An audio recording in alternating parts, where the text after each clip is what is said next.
Dobrý deň, priatelia.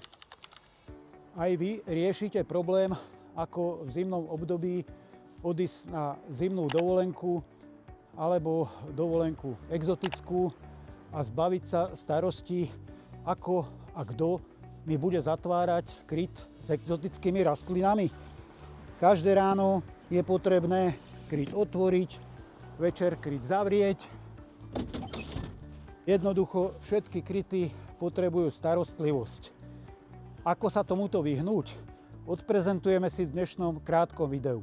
Plnoautomatické kryty Tuma umožňujú nasledovné situácie. Pokiaľ odídete z domova, tento kryt vám umožní plnú automatiku a nemusíte sa o nič starať. Tento kryt je osadený vetracími otvormi, ktoré spravidla by sa mali rovnať veľkosťou otvoru, ktorý sa otvára v hornej časti. Naše väčšie kryty majú dve okienka, ktoré sú o veľkosti zhruba 45x45 cm s tesnými vložkami z plného polykarbonátu, ktoré sú kvalitne utesnené v jednotlivých okienkach, aby nedochádzalo k tepelným stratám. Ale máme tu i hlavné dvierka krytu. V prípade, že slniečko nám vyjde príliš vysoko, tam už automatika nie je, tak je možné kryt otvárať a zatvárať aj takto veľkoplošne. Máme tu plnú automatiku spínania, vykurovania, ktoré je nastavené na požadované teploty.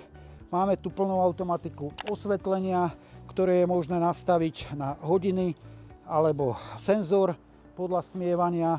A máme tu plnú automatiku otvárania strešného okna a otvárania okienok, ktoré plní funkciu vetrania.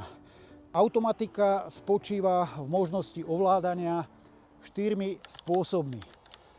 Prvý spôsob je to spôsob elektronicko-mechanický a je to ovládanie na tlačítka. Jednotlivé tlačítka fungujú na princípe otvárania a zatvárania, takže si navolíme v tomto prípade zatváranie, strešný dekel sa nám zatvára a zároveň jednotlivé otvory sa nám automaticky pomocou duálnych tiahel zatvárajú.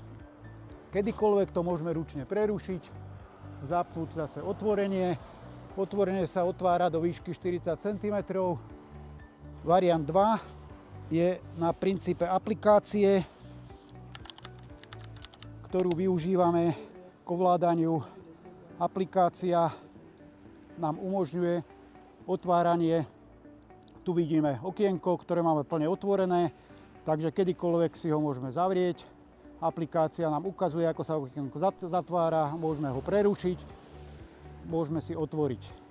Variant 3 nám umožňuje ovládať náš automatický kryt mechanickým spôsobom z priestorov interiéru, to znamená z tepla bytu. Pokiaľ máte kryt v záhradke, môžete ovládať ďalkovým ovládaním tým, že kryt môžete zatvoriť.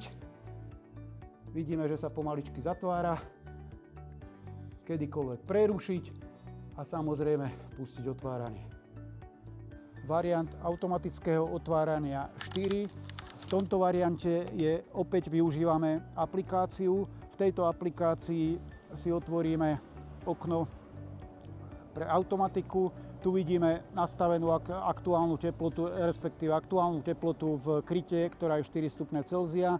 Nastavenia máme aktuálne, že pre 3 stupne Celzia plus 3 stupne sa nám skleník automaticky otvorí pri dosiahnutí tejto teploty a pokiaľ teplota poklesne pod 1,5 stupňa, sa nám kryt automaticky zavrie a spustí nám podľa prednastavených hodnôt vykurovanie.